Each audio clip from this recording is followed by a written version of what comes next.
首先要疗愈的是本期第一对情感嘉宾，滕先生，44岁，来自吉林；个体，岳女士，39岁，来自北京；导游，他们究竟遇到了怎样的情感困惑？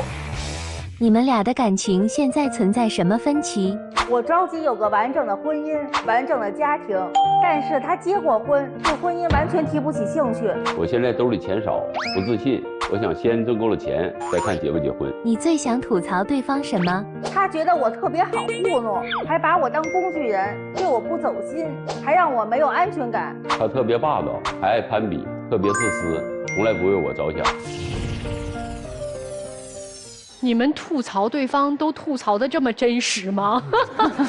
真的是这样，老师，因为我就感觉吧，他就不是真心实意想跟我长远的走下去。你们两个人都是结过婚的吗？没有，我没结过婚。怎么认识的？朋友介绍，相亲认识的。男生追的女生？不是，是我追的他，因为觉得他比较帅嘛。你咋追的他？你能跟我们举几就是比如个例子吗？说经常关心他呀，因为我知道他平常工作忙，压力大，然后就是给他疏导他，就是让他，比如说别人有太多压力，给他讲一些轻松的事情，提供情绪价值。对，因为我是被那个亲朋好友公认为特别能给人提供情绪价值的一个人。哎呦，你这么能提供情绪价值，他怎么说你霸道爱攀比啊？不懂事儿？老师，这不像是能这样的人，是因为他的很多的行为导致了我变成了现在的这个样子。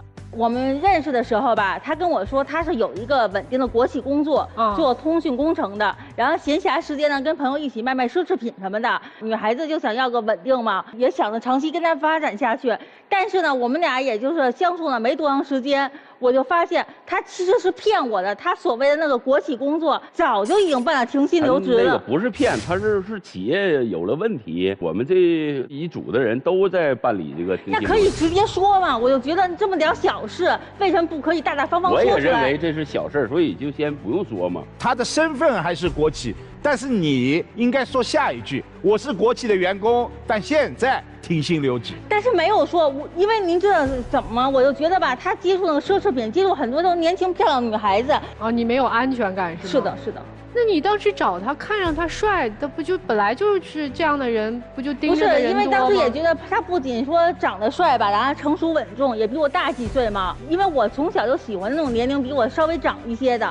然后我们在一起吧，我就觉得他特别糊弄我。就比如说一到什么节假日吧，他就会把那个什么店里收上来的那种二手的钱包什么的哈，然后作为礼物。就因为我也了解过，在这个奢侈品行业里面，钱包是价值最低的。但是我对他呢就从来不糊弄。我们交往了没多长时间吧，我就看他那个包稍微有些旧了，然后我去商场花了大几千给他买一公文包，我还跟他半开玩笑，我说你看我对你是真心实意，特别重视，给你买的是全新的商场那个包，你就不要再把那个收上来的那种钱包啊什么的再给我拿过来了。但他还拿，在这方面就是能体现出他这个攀比啊。这跟谁攀比了呀？是这样的，因为老师。我本身我做这个行业的，我在我自己的店里拿这些商品来送给他，我也是需要花钱的。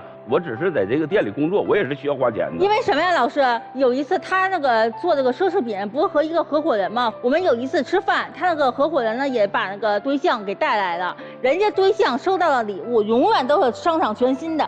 他就整天把那个旧的东西，攀比就体现出来。人家做多少年了，人家自己我还没结过婚，他还结过婚，我的条件根本就和人家没法比。您那钱包多少钱？钱包1800块钱，还有小几千的，其实也不便宜。对，我并不是说一定要那么贵的东西，你可以送个别的东西，哪怕你送一支口红呢。但是他就觉得我好糊弄，整天从店里随便拿个包。你觉得他从他店里拿的这些东西没有花心思，对吧？刚才小片里面你还提到说他把你当工具人，是什么意思？是的，我是做导游工作的，有时候去日韩。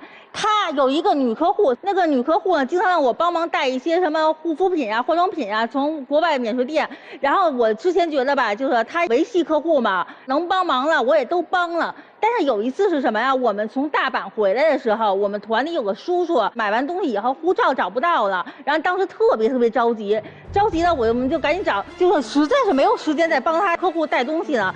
就在这样的情况下，我也没有说不了了之，我还是给他打了个电话。哎，没想到吧，他就当时在电话里就跟我急了。这个事儿，我就觉得他就觉得重视女客户比重视我多。因为我之前答应人家了，我是这么考虑，我感觉他不应该在返程的时候来帮我做这件事，他应该在飞机落地的时候，那样时间落地的时候有免税店吗？最后回来的时候才有免税店。这件事情出现了以后呢，我感觉到他这个存在一些故意的。您有点小人之心了，因为他是一个资深导游，他知道什么时候方便买。但是有一点，你刚才说他把你当工具人，他就老让我帮忙带东西。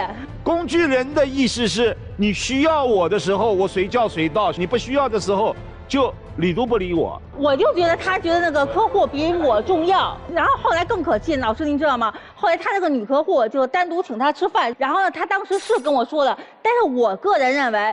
已经平常给他带东西，已经在维系客户了，没有必要说还单独吃饭。那活是我一个人干的，那吃饭怎么不叫上我呀？你跟这个女客户跟她说带东西，你有说是谁给她带的吗？没有，就是我也想不能说哈。对，我想保留货源这块。那给女客户带东西赚钱吗？有利润吗？赚钱有利润。分给女朋友吗？没有，我给他成本，请他吃饭。那你这真有点是工具人了，你这真是有点工具人。来，逻辑再推一下，你做的是一项业务，这个女客户为什么要请你吃饭？以前有几次我帮他带一些面膜啊，就是价钱比较低的，他给我转过一些红包，我就没收，为了维护客户嘛，因为他有的时候也会在我这儿买一些贵重的。还有什么事情？他在北京不是有一套房吗？然后他把这套房做那个抵押贷款，要扩大他那个奢侈品店。我就觉得这事儿特别不靠谱，因为我一听到这个抵押贷款这个事儿吧，有阴影。我几年前谈过一个男朋友，当时呢，他就是因为把我们当时也交往4年了，然后也见过双方父母了，本来也是奔着结婚去的，但是呢，他就是偷偷把我们作为婚房那个房去做了抵押贷款，给一个所谓的主播妹妹刷礼物打赏。他就是把这件事情嘛和我这个，那你这个贷款也不靠谱，知道吗？这件事情嘛相提并论了。你那是挥霍，我这是要做经营。他做经营，我觉得就这么按部就班的做就行了，没有必要扩大。他们做业务要扩大经营去贷款，这个跟你有什么关系吗？我就觉得不靠谱，因为他也说过这套房将来如果我们结婚是作为婚房的，但是也不是你的房子呀，你没有这个权利。但是我觉得他没有想过我们的未来呀，就是特别自私。然后呢？然后我就去求了他那个合伙人，因为他不跟合伙人一起做这个店吗？跟那个合伙人说，那个你看能不能先把钱退给他，因为这个钱是银行贷出的，先把饥荒咱给还了，哪怕以后就是我可以多给他介绍客户嘛什么的，人家都同意了，因为我也把我以前遭遇跟人家他的合伙人说了，他知道以后他是跟我急了。你背着我去的，人家大哥能说什么？那你这个事儿就不靠谱，就是面子上，知道吗？面子上的事儿，人家你已经把我给我都整没面子了，这根本就不靠谱。然后哪有不做生意就什么靠不靠谱？做生意指定是有赚有赔啊。我想的是我们的未来，你想了吗？我觉得女生这事儿管的有点多了，他也不是你老公，而且他说要娶你了。但是我把他当未来另一半看。你把他当未来另一半，人家要娶你吗？没说，没有。那不就完了吗？这一说要结婚之后，我就更来气，就是因为我今年已经39了嘛，然后我也着急结婚。是。我每次跟他说结婚的时候吧，然后他就是找借口给推脱，永远都在说等2年，因为您看我今年都39了，再等2年我都40多了。然后因为我一个闺蜜吧，就之前也找了一个离异的男朋友，然后就当时不给办婚礼，闹得挺不愉快的。我就怕这样的事儿发生在我自己身上，我就跟他说，咱们以后结婚，我不要彩礼，不要钻戒，不要什么3金这些东西，甚至我们家还可以出一部分钱，出个什么嫁妆什么都没有问题，因为我们家我也是独生女嘛。只要他这个人是吗？对，因为我觉得他挺不错的，我也是他非常坚定的跟我说，对。但是他偏偏不给你的就是他的人。对，然后他后来更可气，如果我着急结婚的话哈，这样我也出一部分钱，他也出一部分钱。因为我现在头没有，但我也没有说大操大办，办得多奢华。因为我穿个婚纱，因为我觉得那种女孩子嘛都要仪式感。我离过一次婚，因为我认为这个结婚的这种仪式感重要性也不太强。现在去花那笔钱也算过度消费。怎么过度消费？我就想体验一下，我有错吗？来，先生，我问你，那你第一次婚姻办婚礼了吗？办过。给彩礼了吗？给了。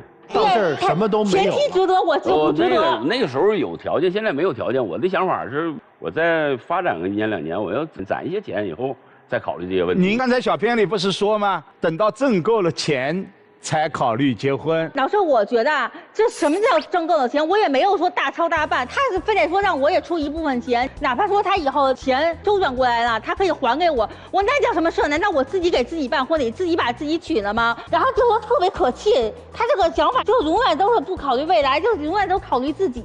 不是，人家没有想跟你有未来，你在这想啥呢？我实在是忍不了了。我们都听出来、看出来了。您自己只能跟自己结婚了呀，他不想跟你结婚啊，那就可以早说嘛，不要耽误彼此时间嘛。来，我问点关键性的问题啊，上一段婚姻多长时间，然后离婚了？上一段婚姻1年多，1年多就离婚了是吗？对。女生，你知道她上一段婚姻离婚的原因吗？她就跟我说，当时是因为做生意失败，有负债了，负债以后问题那个前妻可能不能接受了。您上一段婚姻有孩子吗？没有孩子。如果我们将来能结婚，想不想要孩子，就是喜不喜欢小孩子，因为这些东西我是考虑的就可能多一点，就是先问过。然后他当时呢也说是可以要，说那个也挺喜欢孩子的，因为他现在一天至少2包烟，我也不是那种不通情达理的人，咱们2包的可以，咱们先减到半包，然后呢应酬的就别太晚回来，然后也少喝点酒。他就是不听，该怎么怎么着，还觉得我管得多。姑娘这架势准备把结婚和生孩子一下搞定。一气儿给办了，因为我毕竟39了，也着急结婚。行了，39怎么了？哎呦，我的天哪！我觉得不小了。现在问题是你69，他都不愿意和你结婚。不是，别下结论啊！那姑娘会伤心的，因为39年才遇到这么一个英俊潇洒、一见钟情的男人。先说结婚的时间问题，到底什么时候能娶人家？2年以后。2年以后再说，对吧？所以这是个未知数，对吗？可以这么理解。姑娘，你听清楚了啊！人家说2年以后还是个未知数，孩子的问题是一定要等到先把结婚的问题落实了，我们再去考虑孩子的问题。他还说什么？说让我去医院看看，说因为我毕竟39了，问问医生，我现在身体状况适合不适合要孩子？姑娘，咱听话得听音儿。我知道你久旱逢甘雨啊，这种感觉我了解哈。但是咱不能就在自己的世界里头。那如果没想有个未来，就应该早说嘛。不，稍等，我倒同意啊，我同意你就先去规划，比如什么时候结婚，我们要不要孩子，我们得达成一致，这个没有问题。但是咱得充分沟通，好不好？最后一个问题啊，你们2个人这个往婚姻考虑，有没有见过双方父母？见过。你说见父母啊，我是更不来气了。哎呦我的天呀！因为我平常工作忙，有时候一出去可能得出去个10天半个月，然后我就说，就是我出去长时间，你要有空的话呢，你就去帮我照看我父母。哎，他是去了，跟那个打卡到此一游似的，空着手去的吧，没拿过东西吧？你也没让，就是我。那我非得说的那么清楚吗？再说你家也不缺啥，再说我本身嘛。去了以后吧，待不了5分钟，说也没说话，不善于沟通。哎，这我们是个礼仪社会。如果说去看长辈，尤其是如果真的是未来的岳父岳母，说，老人家我不带东西了，因为你们讲什么东西都有，就是特别可气，你知道，这让人哭笑不得。姑娘还有什么其他的问题想跟我们吐槽的吗？我就觉得他吧，就是总的来说就是，哎，糊弄我，就是能糊弄一天，他也没想跟我长久。我就想问问老师什么呀？我们现在虽然没结婚了，就那么多分歧，还有没有必要就长期的走下去？也希望老师给个建议。姑娘，就是，没事，先别表示感谢，就是你真听我们的吗？真听啊，好嘞，听就行。这是姑娘的想法。那男士，您今天啥想法呢？我的想法就是，我感觉这几点如果还一直发生冲突，我认为要是在一起的必要性也不大。你看看，他就是没有把我就啊，对呀，就是这样呀，你才知道吗？来吧，我们先问问今天同样来求助的2位嘉宾侯先生和刘女士，你们听完他们2个人的事儿有啥想法？这个女的就是纯爱战士，我因为着急嘛。男的我就不说了。我也觉得这位女士太直，她不适合找这位男士，因为他俩的性格不一样。这位男士比较隐藏，他不喜欢你，你知道吗？开始没有太知道，但是后来就从这些时候感觉吧，我可能就是一个短则的，它不是一个长期。你把他也当短则的不就完了吗？老师，我都39了，短则不起。那你就找一个愿意跟你长则的呀。但是因为我还是觉得，别你觉得了，没有你觉得，这个世界上什么事都你觉得了，我跟你说，你也不会到现在这样了。是。第一点，他不喜欢你，你认清现实；第二点，他不会在你身上花钱的，你也认清现实，他不可能花超过你对他付出多的钱，因为没有爱，所以没有付出的动力，很简单。第三，这个男人他现在是一个明显的，就是他不想踏入婚姻。这个跟现在什么有没有钱啊，什么现在什么人生阶段没有关系。人家好不容易从上一段婚姻的那个束缚中挣脱出来，他没浪2年呢，他还要继续又踏入婚姻。人生节奏不一样，你不可以去强迫一个人跟你结婚呐，这是不可能的呀。你更不可能强迫一个人跟你生孩子呀，对不对？所以你现在要想的是这个人他干了什么，你别老听他说什么。你觉得他长得帅吗？但是帅有什么用呢？帅能解决你的刚需吗？你就吃了他长得帅的亏吗？现在还继续吃这个亏吗？我就问你，我需要认真想想，那就是有可能还吃。你看看人家，你看人家脸一别，在那站得斯斯文文的，很淡定，喊吗？他不喊，他挺有风度的，因为他脑子里想的可明白了。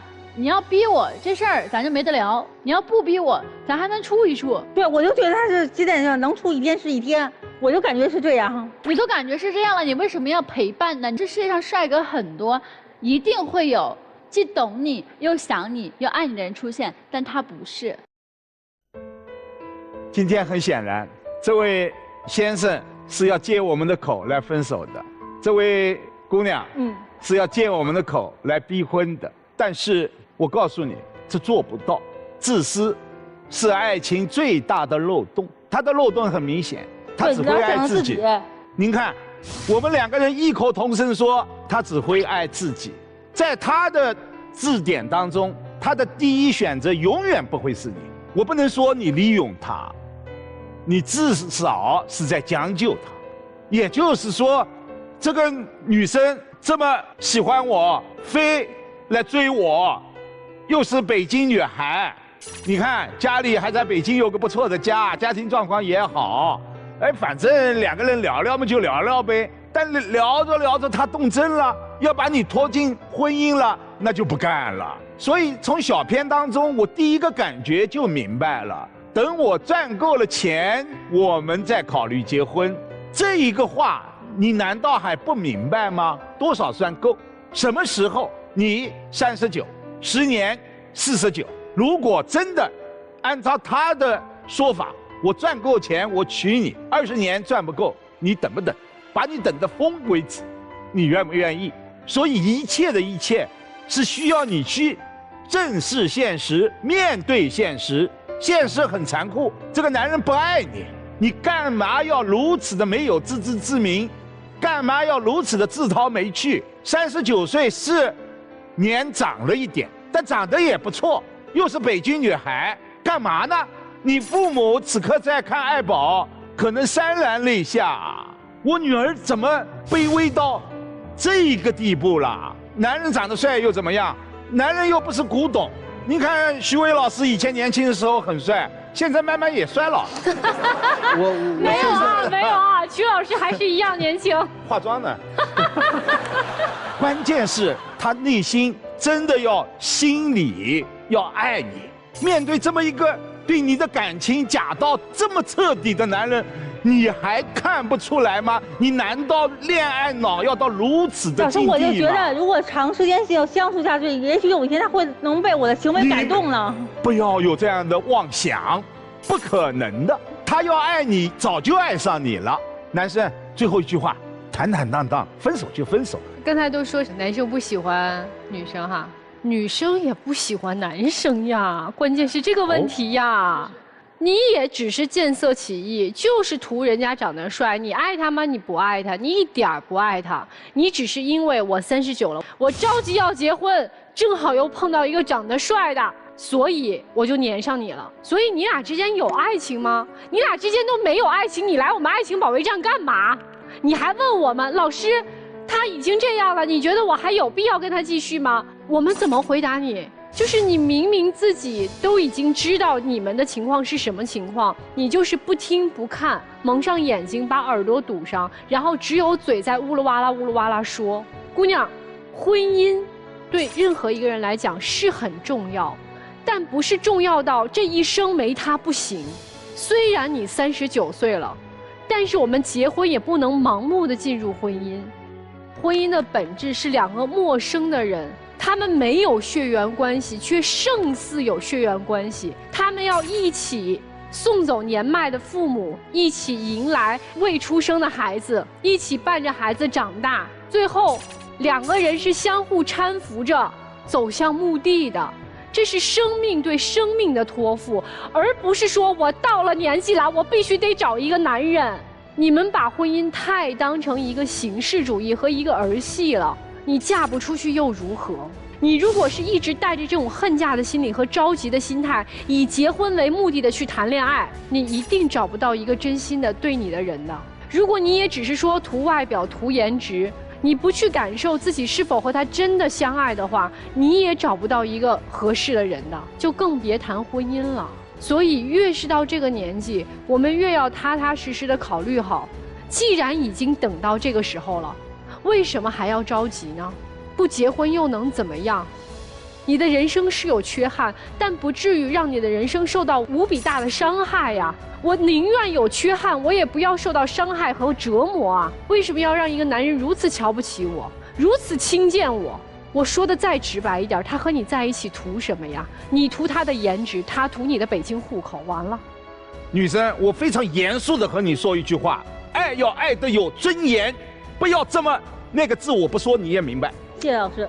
我觉得他俩真的是跟爱情也没有什么关系。为什么没有关系呢？是因为从头到尾这个男生没有给他任何回馈。男生做的这几件事儿哈，让女生给他带东西，自己谋取利益，还有他的前妻是有彩礼是吧？他说你没有，他说他现在没钱，你能受了吗？为什么要这么没有尊严呢？